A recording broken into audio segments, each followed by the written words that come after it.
Baik, bismillahirrahmanirrahim. Assalamualaikum warahmatullahi wabarakatuh. Alhamdulillahirabbil alamin. Assalatu wassalamu ala asrofil anbiya'i wal mursalin wa ala alihi wa ashabihi rasulillahi ajmain. Pertama dan terutama sekali, marilah kita ucapkan puji dan syukur atas kehadiran Allah Subhanahu wa taala yang telah melimpahkan rahmat dan karunia-Nya kepada kita semua.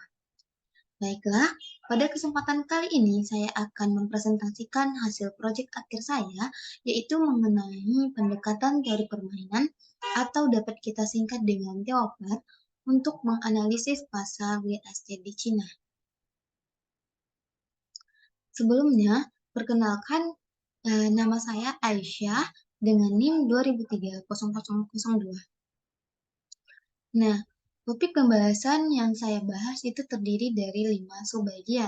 Nah, yang pertama itu kita akan membahas mengenai latar belakang atau pendahuluan dari permasalahan ini, yaitu yang terdiri dari latar belakang, rumusan masalah, dan tujuannya. Selanjutnya ada kajian teori. Nah, dalam kajian teori ini, kita akan membahas mengenai real estate. Nah, yang kedua ada teori permainan, yang ketiga ada kesetimbangan Nash, yang keempat ada permainan dengan informasi, dan yang kelima ada permainan bias. Nah, selanjutnya kita akan membahas mengenai metode penelitian. Nah, di dalam metode penelitian ini kita akan membahas bagaimana sih langkah-langkah dalam menyelesaikan permasalahan ini. Nah, selanjutnya itu kita akan masuk ke dalam pembahasan, dan yang terakhir kita akan masuk ke dalam kesimpulan. Oke, langsung saja kita masuk ke dalam pendahuluan. Yang pertama yaitu latar belakangnya. Nah, sebagai industri pilar ekonomi nasional di China, industri properti modern sangat penting dalam pengembangan masyarakat dan ekonomi, pembangunan perkotaan, dan perbaikan lingkungan sosial. Namun, ini dihadapkan pada serangkaian masalah yang menentang, salah satunya adalah pertumbuhan harga yang berkelanjutan. Harga properti residensial di China itu meningkat secara bersamaan dan cepat. Perubahan ini telah meningkatkan kerasnya proses pengambilan keputusan bagi pemerintah untuk menstabilkan harga rumah dan bagi pengembang properti atau perumahan dan pembeli rumah untuk mendapatkan lebih banyak keuntungan. Nah, di dalam ini terdapat teori permainan yang diperkenalkan sebagai alat yang efektif untuk menganalisis proses pengambilan keputusan. Nah, sebagai analisis, teori permainan digunakan oleh para ekonom untuk melakukan interaksi strategis. Dengan kata lain, pendekatan teori permainan merupakan metode yang efektif untuk menganalisis perilaku strategis yang diambil oleh pengambil keputusan yang rasional. Dalam proses perencanaan kota, pendekatan teori permainan digunakan sebagai metode untuk menyeimbangkan kepentingan pemerintah dan warga sehingga membuat rencana akhir.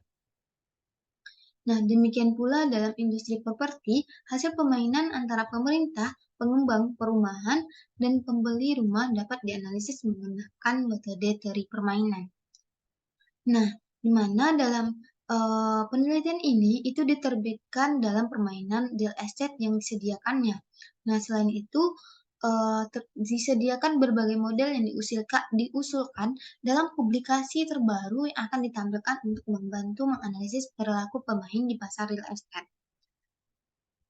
Nah, pada bagian ini itu sebelumnya itu akan diperkenalkan konsep dari pemain atau bagaimana sih konsep yang menunjukkan setiap pemain itu adalah reaksi terbaik atau respon terbaik yang dapat dia lakukan ketika lawannya melakukan tindakan tertentu. Nah, salah satu konsepnya itu mengenai Nash equilibrium. Nah, selanjutnya itu jika mengacu pada keunggulan absolut, itu maka dikatakan bahwa dari kedua pihak atau lebih pihak yang menghasilkan lebih banyak produk dan dengan sumber daya yang sama, itu memiliki keunggulannya masing-masing. Nah, di dalam nanti juga akan membahas mengenai satu permainan dengan informasi dan juga itu mengenai kesetimbangan Nash.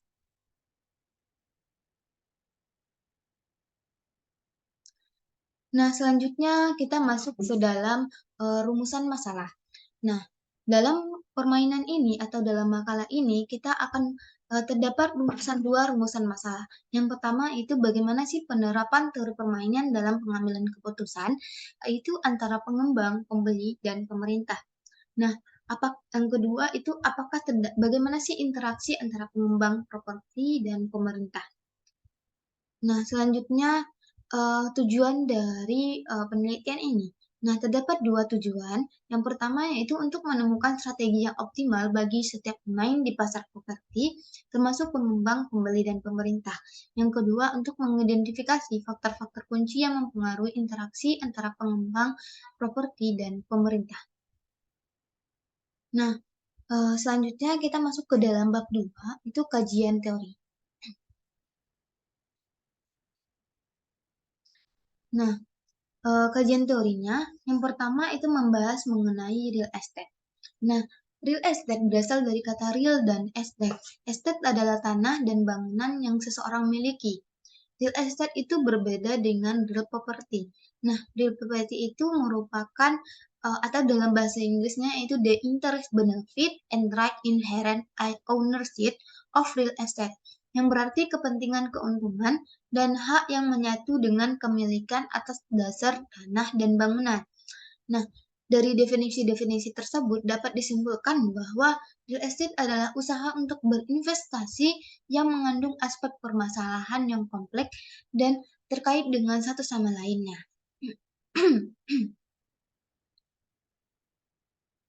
Nah, selanjutnya kita akan membahas mengenai teori permainan. Nah, teori permainan adalah cabang dari matematika terapan yang sering dipakai dalam analisis ekonomi. Teori ini mempelajari interaksi strategis antar pemain. Teori permainan menganalisis interaksi sosial manusia menggunakan suatu model strategis permainan. Model ini memakai analisis matematika untuk membantu memahami pilihan strategis yang perlu diambil oleh setiap pemain. Sebagaimana suatu permainan setiap pemain ingin menang, karena itu dia harus mengambil keputusan yang terbaik yang akan membawa kemenangan baginya. Selanjutnya, dalam teori permainan ini, pada saat ini sangat populer, yaitu hal ini berkat dari keberhasilan dari para tokoh-tokoh yang memenangkan Nobel dalam bidang ekonomi. Nah, berkat tokoh-tokoh ini, mereka dianggap sebagai tokoh yang membuat terobosan baru yang menggunakan dan mengembangkan teori permainan dalam analisis ekonomi. Nah, selanjutnya kita membahas mengenai unsur-unsur dalam teori permainan. Nah, unsur-unsur dalam teori permainan ini terdiri dari 4, ada pemain, aksi, hasil atau payoff, dan juga informasi. Nah, dalam memaksimalkan hasil, pemain akan membuat rencana yang disebut dengan strategi, di mana aksi yang dilakukan bergantung pada informasi yang diterima pada setiap situasi. Nah, kombinasi strategi yang dipilih oleh setiap pemain disebut dengan kesetimbangan. Jika kesetimbangan diketahui atau diberikan, maka pembuat model dapat melihat aksi apa yang akan muncul dari semua rencana dari para pemain. Dan ini akan menyimpulkan capaian dari pemain. Nah, apa sih itu arti dari pemain? Pemain adalah individu yang membuat keputusan. Nah, pemain ini ada juga yang disebut dengan pemain semu atau disebut juga dengan alam. Pemain semu atau alam adalah pemain semu yang melakukan aksi acak pada titik-titik tertentu dalam permainan dengan peluang tertentu. Nah, tujuan dari setiap pemain adalah untuk memaksimalkan utilitas mereka dengan memilih aksi. Nah, aksi atau tindakan adalah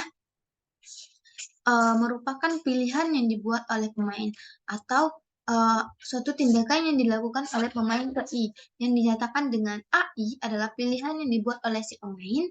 Nah, di mana himpunan dari aksi pemain ke I atau AI adalah AI dengan I sama dengan 1 sampai dengan N adalah seluruh aksi yang tersedia yang dipilih oleh pemain tersebut. Nah, jadi aksi itu bisa kita analogikan misalnya nih dalam satu permainan sapi besar dan sapi kecil itu ada artinya tekan atau tunggu. Nah, tekan atau tunggu itu merupakan suatu aksi dari suatu permain. Nah, selanjutnya tujuan dari pemodelan ini adalah untuk tujuan dari permainan ini itu untuk menjelaskan bagaimana suatu himpunan situasi membawa ke arah hasil tertentu. Nah, itu merupakan suatu hasil. Hasil yang diminati ini disebut dengan capaian. Nah, capaian atau outcome dari pemain ini adalah suatu himpunan elemen yang menyenangkan yang dipilih oleh pemain dari nilai-nilai aksi, hasil, dan variabel lain setelah permainan dilakukan. Nah, karena sangat bergantung pada interaksi antara rencana dan prediksi, pemain yang berbeda-beda akan lebih bermanfaat untuk mengambil suatu langkah aksi dalam satu permainan. Nah, dalam hal ini, pembuat model memikirkan suatu strategi yang merupakan rencana aksi. Nah, strategi pemain ke I adalah suatu aturan yang menuntun si pemain dalam memilih aksi pada setiap momen pemain berdasarkan himpunan informasi yang dimilikinya. Nah, informasi tersebut adalah pengetahuan pada waktu tertentu tentang nilai dari variabel-variabelnya. Nah, oke, selanjutnya kita masuk ke dalam kesetimbangan Nes. Untuk sebagian besar permainan yang tidak memiliki kesetimbangan dominasi berulang, itu pembuat model menggunakan kesetimbangan Nash yang merupakan konsep kesetimbangan yang penting yang tersebar luas. Untuk memperkenalkan kesetimbangan Nash, nah, maka kita masuk ke dalam contoh itu mengenai permainan antara sapi besar dan sapi kecil.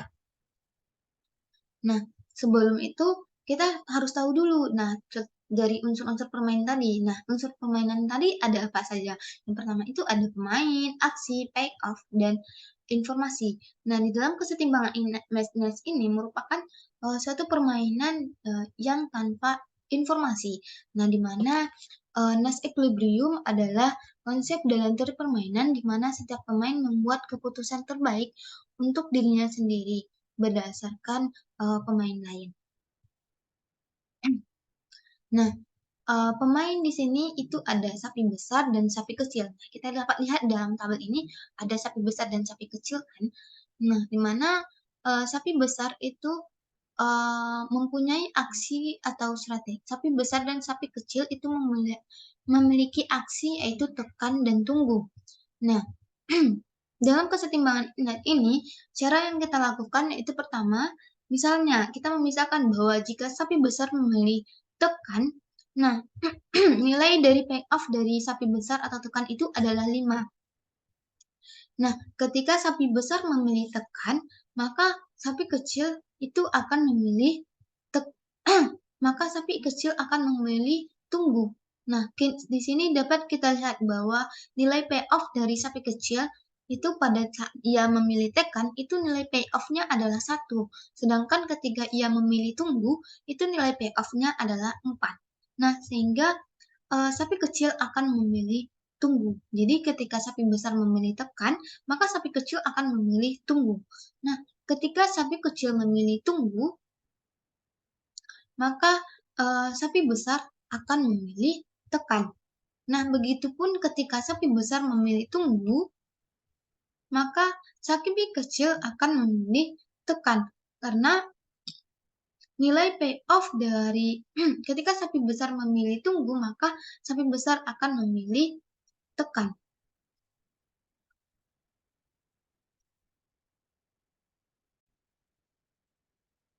Nah, ketika sapi besar itu memilih tunggu, maka dapat kita lihat bahwa ketika sapi kecil memilih payoff -1, ketika ia memilih tekan, maka nilai payoff-nya adalah -1. Nah, ketika ia memilih memilih tunggu, maka nilai payoff-nya adalah 0. Sehingga uh, di sini sapi kecil akan memilih tunggu.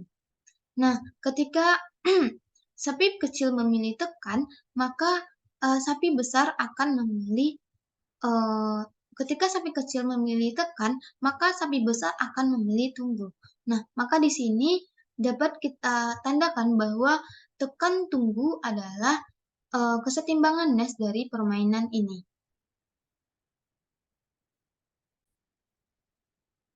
Nah, jadi dapat kita simpulkan bahwa tekan tunggu adalah kesetimbangan Nash dari masing-masing pemain. Nah, atau ditandakan pada tabel yang terlihat pada layar. Oke, selanjutnya kita masuk ke dalam permainan dengan informasi. Nah, jadi permainan dengan informasi itu langkah-langkah dari pemain terjadi bersamaan. Nah, tidak ada kesempatan mempelajari informasi dari pemain lain melalui observasi terhadap lawannya. Nah, informasi penting untuk permainan langkah berurutan, nah di mana ia memperoleh informasi tentang langkah-langkah dari pemain sebelumnya untuk membuat langkahnya. Nah, permainan dengan informasi ini itu digambarkan dalam bentuk pohon permainan. Nah, di mana pohon permainan itu terdiri dari konfigurasi dari simpulnya dan cabang tanpa ada perulangan tertutup dari suatu simpul awal sampai simpul akhir. Nah, yang kedua itu ada suatu indikasi dari simpul mana yang dimiliki oleh pemain tertentu, dan yang ketiga ada peluang bahwa pemain semu itu memilih cabang yang berbeda pada simpulnya sendiri. Yang keempat ada himpunan informasi di mana simpul masing-masingnya pemain dibagi. Nah, yang kelima ada capaian masing-masing pemain pada setiap simpul akhir.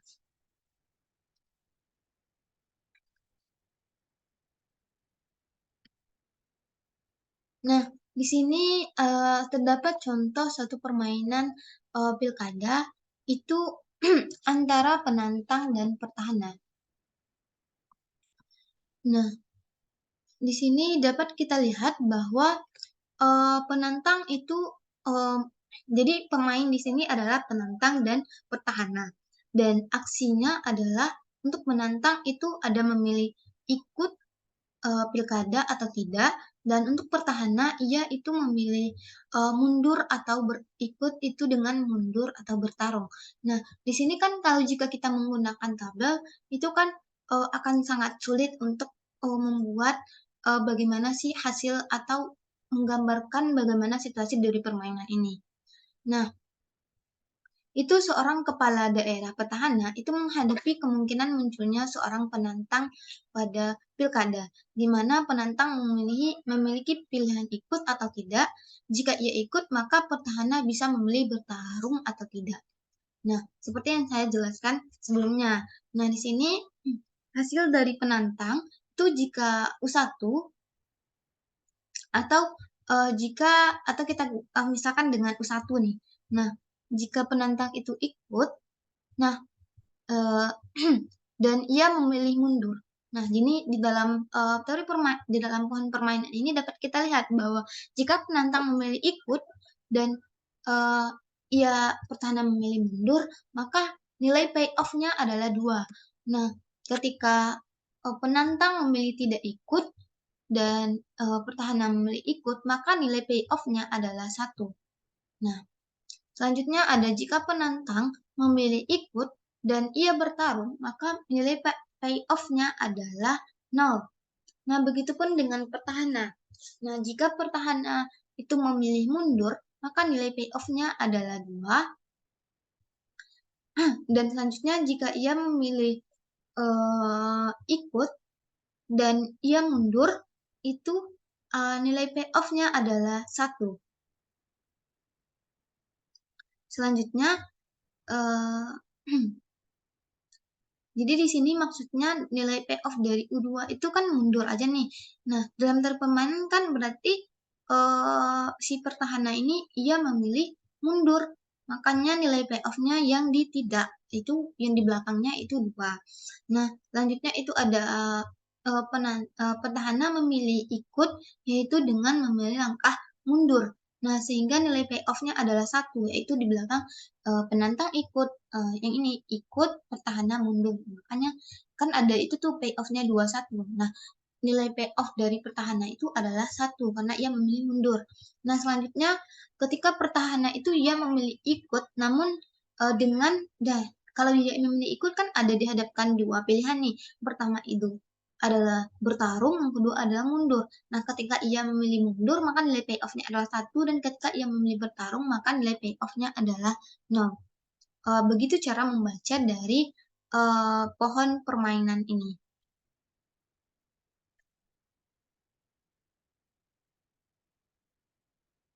Nah, Dalam, suatu permainan dapat, informasi atau permainan dengan informasi. Nah, permainan dengan informasi ini terbagi lagi dengan berbagai, macam, yaitu permainan dengan informasi sempurna, permainan dengan informasi simetris, permainan dengan informasi pasti, permainan dengan informasi lengkap.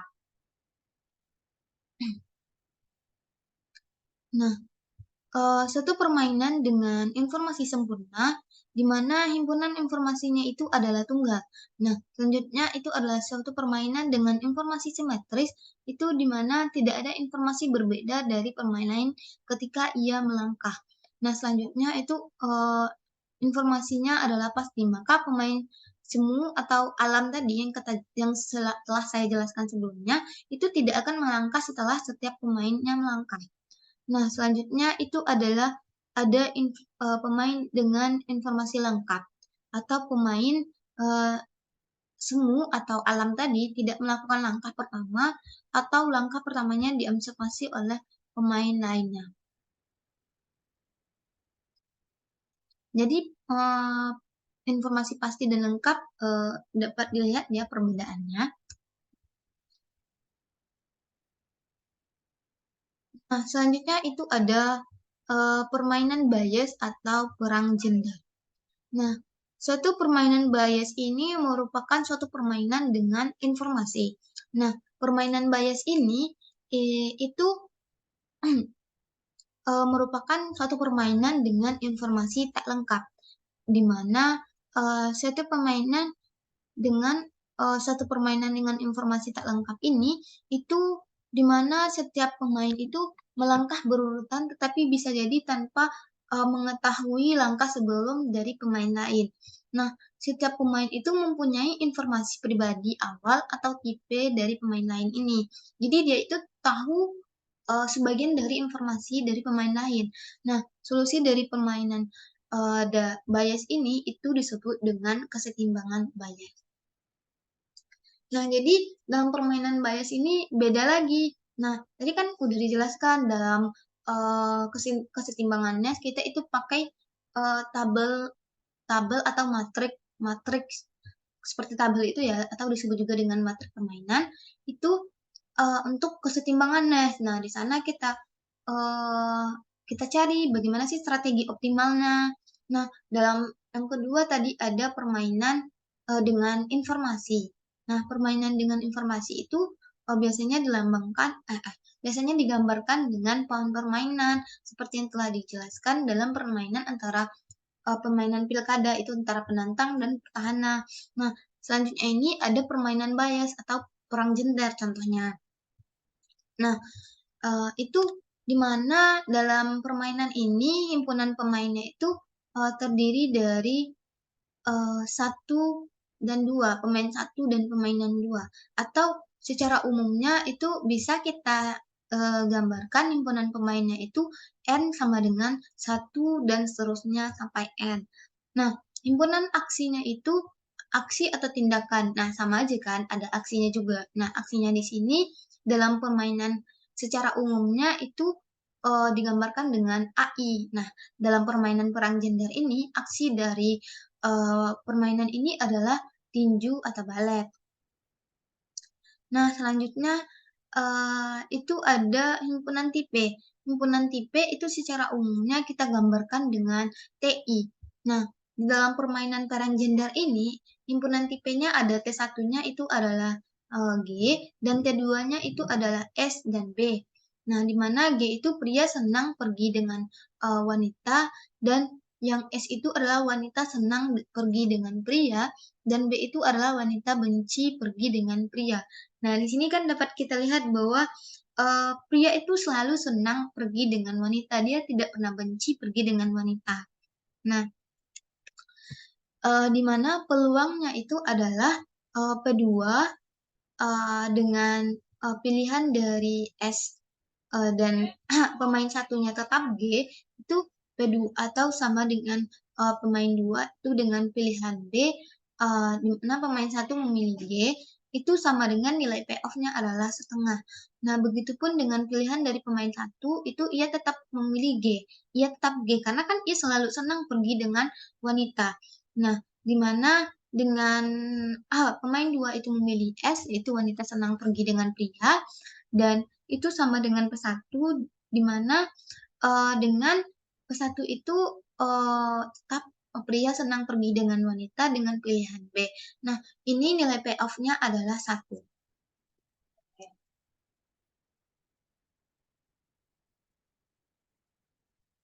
Nah, jadi, kan tadi banyak tuh, dari pilihan dari pemain 2 atau si wanita nih, banyak kan dia senang pergi dengan wanita atau, benci pergi dengan wanita. Nah, yang senang tadi kan kita gambarkan dengan tipe S. Nah, yang benci tadi kita gambarkan dengan tipe B. Nah, tipe S ini, itu adalah tipe S itu matriks atau payoff-nya itu Eee, seperti yang terlihat, dalam layar, itu dapat dilihat saja nilai-nilai masing-masing payoff-nya. Nah, ini diberikan dalam permainan ini dan untuk tipe B juga dapat dilihat pada, layar ini. Nah, dari matriks payoff itu bisa kita tuliskan bahwa H1 atau dari, eee himpunan dari pemain satu itu ketika ia memilih T, T dan S. Nah, ini kita lihat dan karena kan maksudnya S di sini untuk pembagian payoff di PS. Nah, ketika pemain satu memilih T dan pemain 2 memilih T, maka itu nilai payoff-nya adalah 2. Nah, begitupun untuk ketika untuk yang kedua itu pemain 2 ya, itu ketika ia memilih T dan itu juga pemain 2 memilih T, maka nilai payoff-nya adalah 1.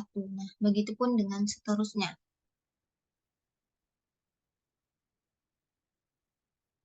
Nah, untuk menghitung kesetimbangan bias itu, kita bisa memformulasikan dengan T itu sama dengan X dan, untuk, dapat dilihat ya pada bagian T ini sama dengan X dan yang bawah itu T sama dengan 1 dikurang X.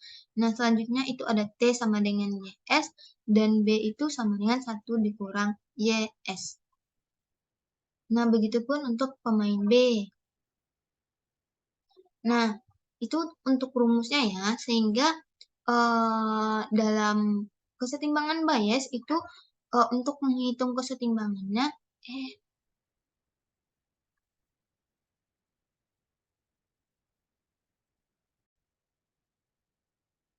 nah jadi untuk menghitung kesetimbangannya itu pemain 2 per tipe S dengan aksi T itu, dapat kita hitung atau kita misalkan dengan E1, di mana P1 dengan G dan S dan X1 tambah dengan 1 dikurang X dikali 0 itu sama dengan 1 dikali X atau sama dengan X.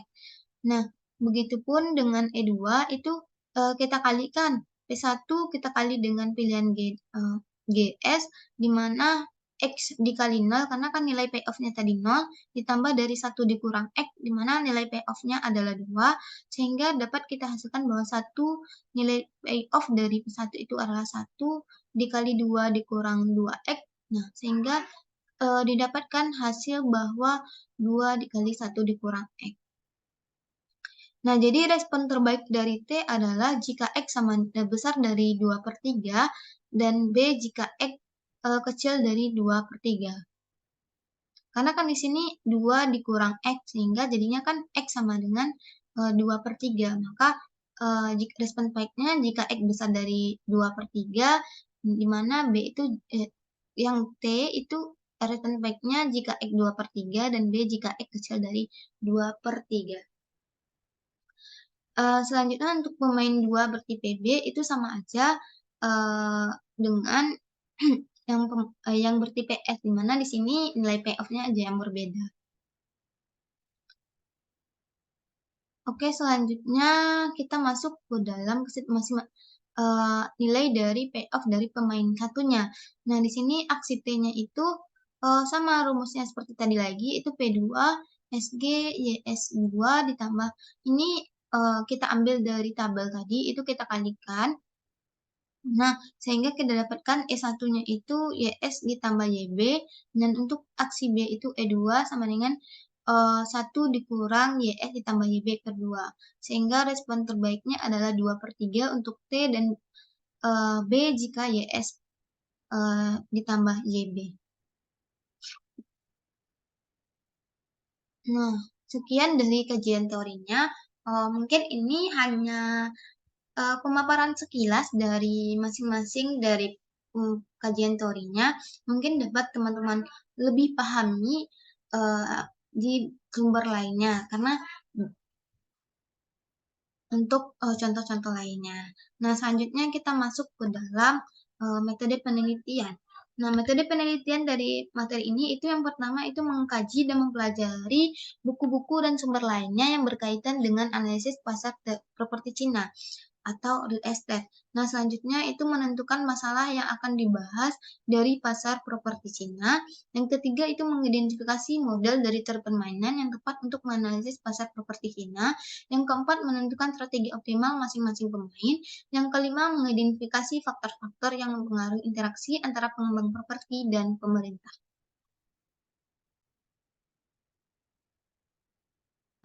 Oke, selanjutnya kita masuk ke dalam pembahasan.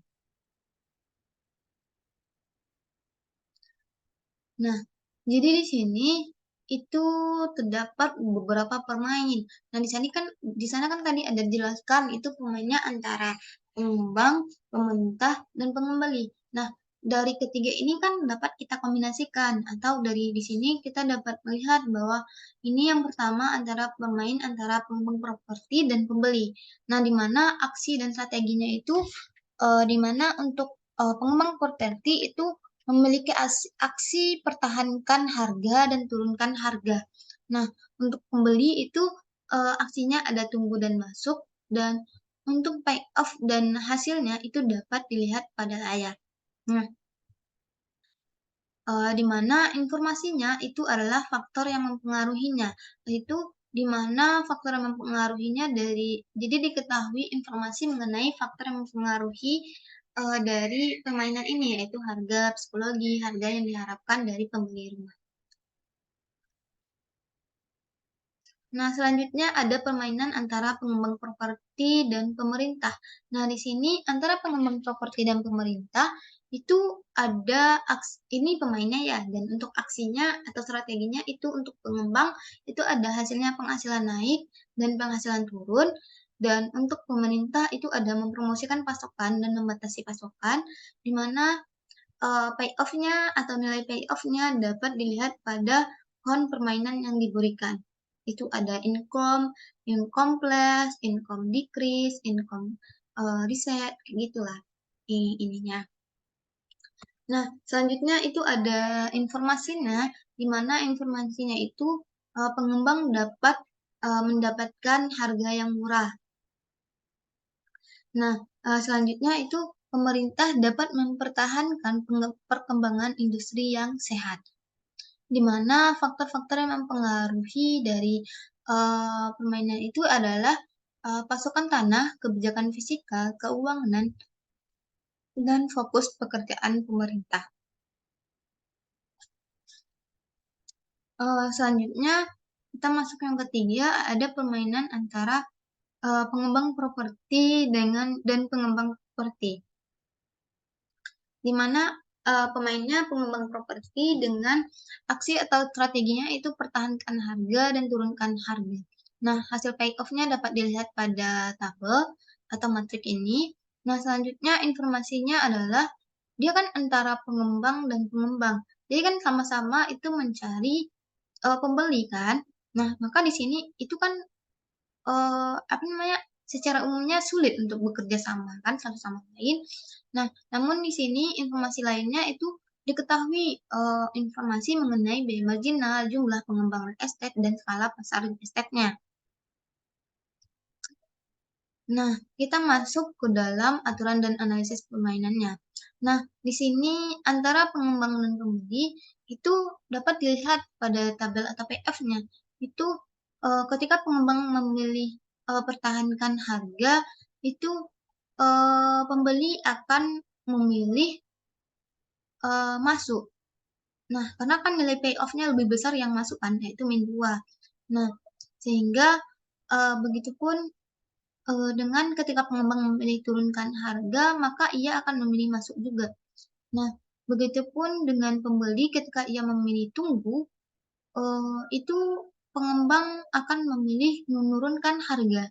Ketika pembeli memilih masuk, maka pengembang akan memilih turunkan harga. Jadi, strategi optimal dari masing-masingnya yaitu bagi pengembang, maka ia akan mendapatkan harga rumah yang baik.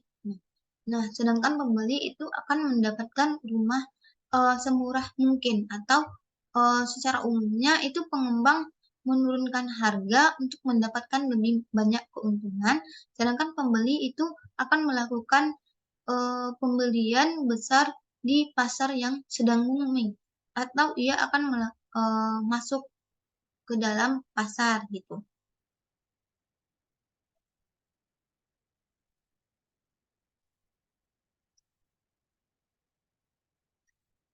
Nah, untuk nilai payoff-nya itu ketika di sini kan ada apa namanya N dan D nih. Nah, di sini itu ketika bahan permainan ketika dari pengembang dan pembeli itu masuk masuk pasar yang booming gitu. Nah, selanjutnya itu ada permainan antara pengembang properti dan pemerintah. Nah, antara pengembang properti dan pemerintah itu pengembang properti itu akan mendapatkan tanah semurah mungkin, yaitu dengan cara mendapatkan informasi yang cukup dari pemerintah. Nah, di mana pemerintah akan menjaga perkembangan industri properti yang sehat.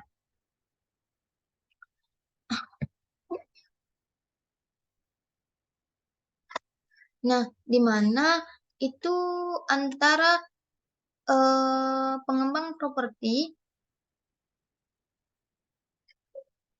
Jadi di sini pengembang itu berusaha untuk mendapatkan tanah semurah mungkin, sementara pemerintah akan menjaga perkembangan industri properti yang sehat.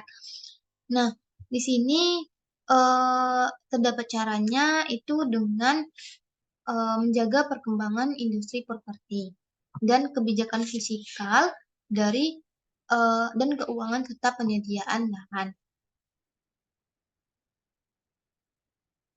Nah, dari kuantiti atau tabel yang dilihat pada layar, itu ketika pengembang properti dan pemerintah bekerja sama satu sama lain, maka pengembang properti dapat memperoleh akses ke sumber daya, lahan, dan keuntungan keduanya akan dimaksimalkan, sehingga disarankan untuk melakukan kerjasama. Jadi, dalam permainan antara pengembang properti dan pemerintah ini, mereka disarankan untuk bekerja sama karena ia kedua-keduanya saling memiliki tujuan yang sama. Nah, dari analisis permainan dengan informasi yang tidak sempurna ini, antara pengembang properti dan pemerintah didapatkan kesimpulan, yaitu ketika keuntungan diperoleh lebih besar dari keuntungan rata-rata modal, maka pengembang properti disarankan untuk mengembangkan properti. Adapun pemerintah ketika manfaat yang mereka peroleh dalam proyek pengembangan properti lebih besar dari nol, maka ia bersedia untuk mempromosikan pasokannya. Selanjutnya ada permainan di antara pengembang dan pengembang atau antara pengembang dan pengembang satu dengan pengembang lainnya. Nah, jadi pengembang di sini itu berbeda dengan permainan sebelumnya. Jadi pengembang properti di sini itu sulit bekerja kan tadi kan juga pengembang, tapi itu pengembang dan pembeli. Nah, tapi di sini antara pengembang-pengembang. Nah, maka ia itu sulit untuk bekerja sama satu sama lainnya karena di sini biaya faktor yang pengaruhinya seperti dijelas sebelumnya itu biaya marginal, jumlah pengembang properti, dan skala industri itu suatu informasi yang telah diketahuinya. Di mana di sini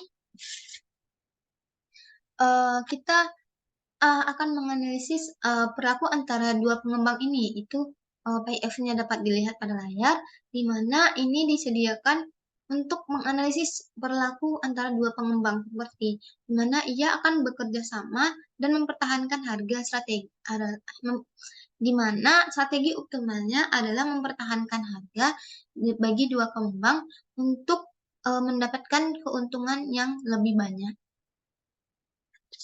Nah, jadi di mana dari matrik permainan ini dapat menganalisis perilaku antara kedua pengembang dan ia bekerja sama satu sama lainnya. Nah, di sini dari matrik atau payoff-nya dapat kita lihat bahwa ketika pengembang perumahan memilih pertahankan harga, maka eh, pertahankan harganya, maka pengembang perumahan juga akan memilih pertahankan harganya karena nilai payoff-nya lebih besar yaitu 10. Nah, ketika eh, begitupun ketika pengembang perumahan ya kedua memilih pertahankan harga, dia juga akan memilih eh, pertahankan harga karena nilai payoff-nya juga lebih besar. Ketika pengembang perumahan satu memilih turunkan harga dengan payoff 5, maka pengembang perumahan lainnya itu akan memilih payoff turunkan harga juga karena jadi di sini terjadi aksi yang sama. Jadi ketika pemain satu memilih pertahankan harga, maka pengembang dua memilihkan pertahankan harga. Ketika pengembang perumah satu memilih turunkan harga, maka pengembang dua akan memilih turunkan harga. Ini kan sama dengan uh, seperti penjual yang di dalam pasar. Karena kan kalau misalnya yang pengembang satu atau penjual satu memilih turunkan harga, sedangkan penjual dua tidak memilih turunkan harga, maka para pembeli akan memilih penjual satu kan, karena ia lebih murah. Nah, maka di sini untuk strategi optimalnya itu dengan nilai payoff yang sangat besar, itu maka pengembang satu dan pengembang dua itu akan memilih mempertahankan harga satu sama lain. Nah, jadi dari beberapa permainan yang telah dijelaskan itu antara pengembang, pembeli, pengembang dan pembeli, pengembang dan pemerintah, dan ini lagi apa namanya pengembang dengan pengembang. Nah, jadi dapat kita simpulkan bahwa pengembang dalam permainan pengembang dan pembeli itu ia memilih menurunkan harga dan pembeli memasuki pasar. Dan untuk pengembang dan pemerintah itu disarankan untuk bekerja sama satu sama lain dan untuk pengembang yang berbeda itu ia disarankan untuk menurunkan biaya marginal dan memutuskan waktu optimal untuk mengembangkan. Jadi dia itu berusaha untuk mempertahankan harga dengan menurunkan biaya marginal dan memutuskan waktu optimal untuk mengembangkan. Nah, jadi dapat kita lihat bahwa teori permainan ini dapat berhasil diimplementasikan dalam studi baru untuk menganalisis di permainan pasar real. Nah, dengan menggunakan pendekatan teori permainan ini dapat untuk mengambil keputusan antara pengembang, pembeli, dan pemerintah itu pada awalnya terdapat permainan khas antara pengembang dan pembeli properti, di mana telah dijelaskan pengembang disarankan untuk menurunkan harga dan pembeli disarankan untuk memasuki pasar, di mana ia menurunkan harga lebih tinggi dari ekspektasi pembeli atau menambah harga saat diprediksi oleh pembeli bahwa harga rumah akan terus naik. Sementara itu, pembeli disarankan untuk memasuki pasar saat harga sesuai dengan harapannya. Nah, jadi pada untuk permainan antara pengembang dan pemerintah itu itu mengarah pada kesimpulan bahwa berdasarkan faktor-faktor yang termasuk ke dalam pasokan tanah, kebijakan fiskal, dan keuangan fokus kerja pemerintah, pengembang dan pemerintah disarankan untuk saling bekerja sama karena ia sama-sama memiliki tujuan yang sama. Nah, di sini dalam permainan antara pengembangan yang berbeda, ia akan menurunkan biaya marginal dan membentuk waktu yang optimal untuk berkembang. Jadi ia sama-sama mempertahankan harga, di mana ia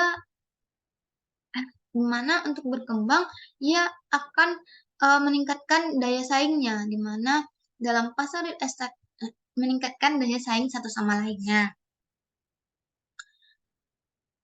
Jadi dalam penelitian ini itu dapat kita simpulkan bahwa teori permainan dapat diimplementasikan dan dapat membantu peneliti untuk eee, men untuk menyelesaikan permasalahan ini secara efektif. Nah, mungkin sekian dari presentasi saya, mohon maaf salah dan kurangnya. Jika ada pertanyaan, bisa nanti diberikan di forum diskusi. Sekian dari presentasi saya. Wassalamualaikum warahmatullahi wabarakatuh.